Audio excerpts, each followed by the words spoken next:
السلام عليكم، ازيكم؟ حلوين؟ عاملين ايه؟ اتمنى تكونوا بخير. فيديو النهاردة فيديو مختلف ومميز من الفيديوهات السنوية اللي لا يمكن استغنى عنها بقالي اكتر من 10 سنين، ولا تخلو منها اي صلصة محشي او مكرونة او كمان تتبيلات اللحمة والفراخ، الا لما يكون على الاقل فيها معلقة من دبس الفلفل الاحمر المعتاد دايما كل سنة باذن الله نعمله. وان شاء الله هي هتكون سلسلة متتالية ورا بعضيها. هوريكي ازاي تعملي فيها الدبس الفلفل الاحمر والبابريكا او الفلفل المجفف، طريقة تعتمديها بقية عمرك، بقالي 10 سنين معتمداها. كمان هتكون معاكي بجودة ونظافة عالية جدا، بتكاليف اقل وبوقت ومجهود اقل. وكمان بدل الاسعار الخزعبلية اللي بنقعد نسمعها في الجروبات الايام دي على اسعار الفلفل او الدبسات عموما يعني.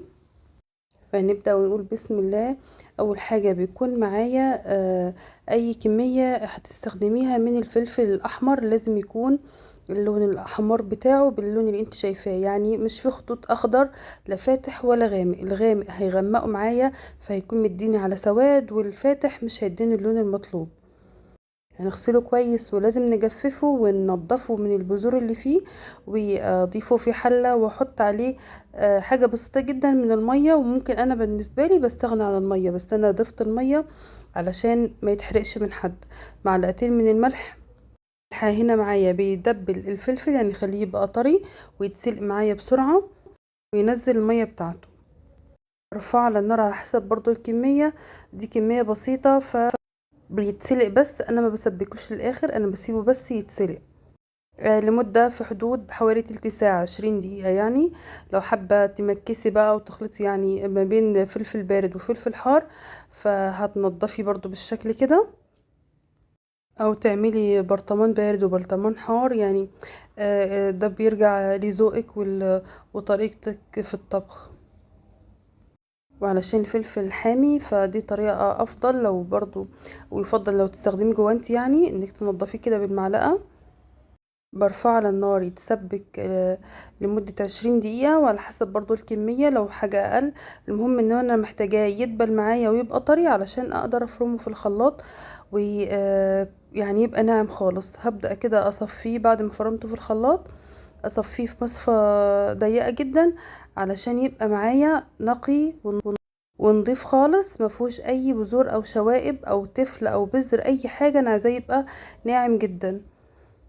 بعد ما صفيته بجيب الحلة واحط فيها نص كوباية من الزيت، وانزل عليها بالفلفل اللي انا صفيته او المعجون اللي انا صفيته ده.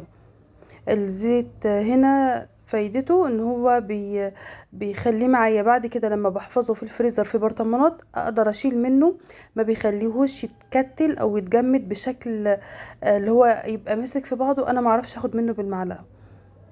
وطبعا كان معايا برضو الملح في الاول هو دبل لي الفلفل، وكمان هيكون معايا كمادة حافظة. انا بحفظه في الفريزر، ما بسيبوش ولا في التلاجة ولا بره التلاجة، لازم الحفظ معايا يكون في الفريزر.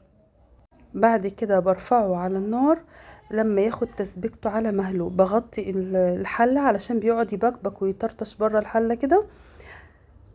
اهم حاجة على نار هادية جدا علشان ما يلسعش مني من تحت ولونه يغمق. على حسب الكمية لحد لما يتقل معاكي، وتقريبا الكمية بتوصل النص يبقى اتبخر كل المية اللي فيه. بتعبيه في برطمانات المفروض بلاستيك علشان هيدخل الفريزر. ولازم يدخل الفريزر الا هيبوظ منك. بتسيبيه يبرد وتعبيه في برطمانات وتدخليه الفريزر، بتاخدي منه معلقة على اي تسبيكة بتعمليها، بتودي الطعم في حتة تانية خالص. اي تسبيكة او تتبيلة بيكون ممتاز جدا جدا وطعمه ممتاز وبيفضل معاكي السنة كلها. كمان بيغنيكي عن استخدام البابريكا لانه هو ده النسخة التانية من البابريكا. يعني انت بقى الطعم والريحة والنظافة اللي بتستخدميها في الدبس اللي انت بتستخدميه ده.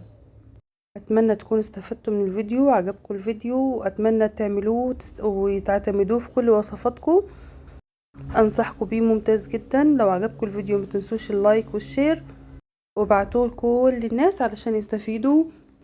اول مرة تشوفوا القناة لايك والشير علشان يجيلك الفيديو اللي باذن الله اللي جاي بعده، ازاي هتعملي البابريكا من البيت والشطه السوداني وكل تخزينات السنه بتاعه الصيف باذن الله.